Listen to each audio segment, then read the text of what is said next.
আসসালামু আলাইকুম রহমতুল্লাহ। আজকে আপনাদেরকে ব্রাঞ্চ ব্যবস্থাপনা দেখাবো, অর্থাৎ শাখা।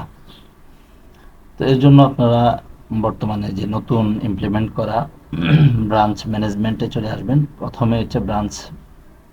ব্রাঞ্চ মানে হচ্ছে শাখা। তো অনেক মাদ্রাসায় একটা দুইটা তিনটা এরকম শাখা থাকে, তাদের জন্য এটি করা। তো ব্রাঞ্চ কিভাবে যুক্ত করবেন? যেমন আপনাদের মাদ্রাসার বালক শাখা আছে, বালিকা শাখা আছে। তো গলক ক্লিয়ার নেই আসলে। বালক শাখা, আমরা যে প্যাকেজের মধ্যে দুটি ব্রাঞ্চ অ্যাড করার অপশন আছে, আমি দুটি যুক্ত করে ফেলেছি, আর এখানে অ্যাড বাটন নাই এই কারণে।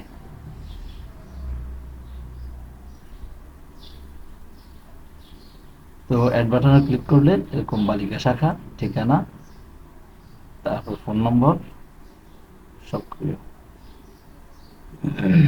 এভাবে আপডেট এডিট করতে পারবেন।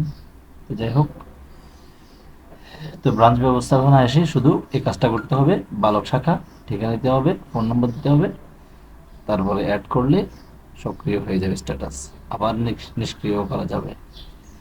তারপর আরেকটা হচ্ছে বালিকা শাখা। তো এতটুকুই কাজ, এখানে অন্য কোনো কাজ নেই। এরপর আসতে হবে হচ্ছে বিভাগ ব্যবস্থাপনা, অর্থাৎ ওই শাখার কয়টা বিভাগ আছে। তো নতুন বিভাগ এখানে ক্লিক করলে আপনাকে ব্রাঞ্চ সিলেক্ট করতে বলবে। একটু আগে যেখানে আমরা যুক্ত করলাম, যেমন আমি বালক শাখা সিলেক্ট করলাম, বিভাগের নাম দিলাম ধরেন নুরানি বিভাগ। তারপরে নুরানি বিভাগের যিনি দায়িত্বশীল, অর্থাৎ নুরানি বিভাগের প্রধান শিক্ষক, তার নামটা এখানে দিলে দিতে পারেন, এটা ঐচ্ছিক বিষয়। এরপরে সংরক্ষণ করুন, এখানে ক্লিক করলে হয়ে যাবে। তো দেখেন, আমি যুক্ত করেছি কিতাব বিভাগ, নুরানি বিভাগ, হেফজ বিভাগ, এগুলো সবগুলো বালক শাখা, ঠিক আছে। আর বালিকা শাখায় কিতাব বিভাগ, হেফজ বিভাগ, দুটো। তো এখানে ওই বিভাগের দায়িত্বশীল যারা, তাদের নাম দেখাবে। আর এখানে হচ্ছে ছাত্র সংখ্যা। ছাত্র সংখ্যা অটোমেটিক আপনি ছাত্র তালিকার মধ্যে যখন অ্যাসাইন করে দিবেন, তখন এখানে মোট এই বিভাগে কত ছাত্র আছে সেটা দেখাবে। যেমন ধরুন কিতাব বিভাগে এখন ছাত্র সংখ্যা একজন দেখাচ্ছে। তো আমি ধরুন এই শ্রেণীতে গেলাম, এস দ্য হোম, প্রথম শ্রেণী আমাদের, সেখানে শেখ সাহেব সিলেক্ট করলাম।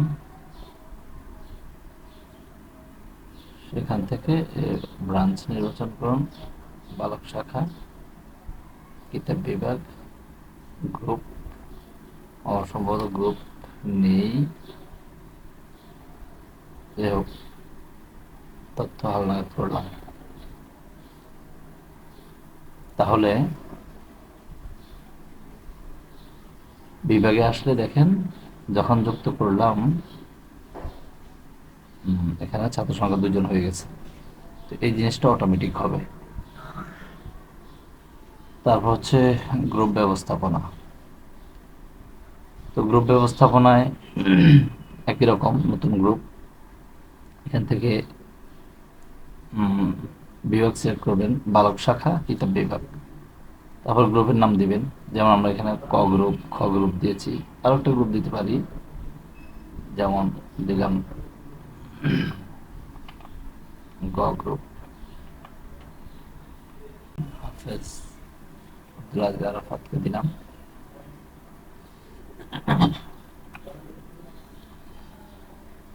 তো দেখুন এখানে এই গ্রুপের নামগুলো আছে, তারপরে ব্রাঞ্চের নাম আছে, বিভাগের নাম আছে, অ্যাসাইন করা শিক্ষকের নাম আছে, এবং ছাত্র সংখ্যা।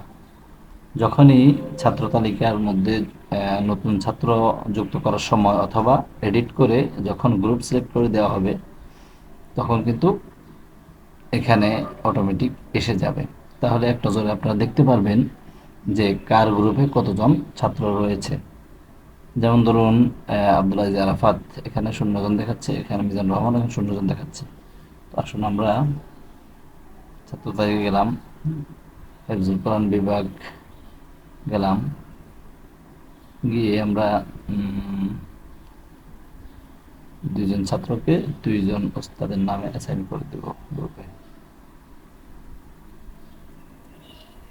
ব্রাঞ্চ নির্বাচন, বালক শাখা, বিভাগ হলো হেফজ বিভাগ, গ্রুপ হলো একজনকে খ গ্রুপে দিলাম, তারপর হলো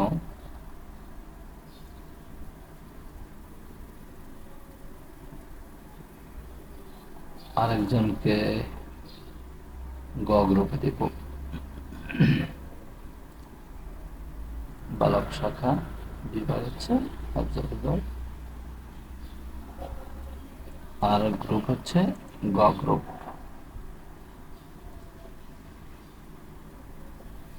আসুন আমরা চলে যাই হলো ব্রাঞ্চ ম্যানেজমেন্ট, গ্রুপ ব্যবস্থাপনায়।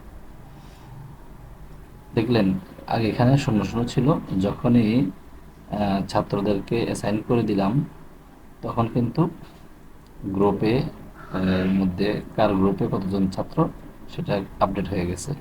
ঠিক একইভাবে বিভাগের মধ্যেও যখন আমরা তিনজন ছাত্র আপডেট করলাম, তিনজন হয়ে গেল, কিন্তু বিভাগে দুইজন আপডেট করেছি, দুইজন হয়ে গেছে। এতটুকুই কাজ হচ্ছে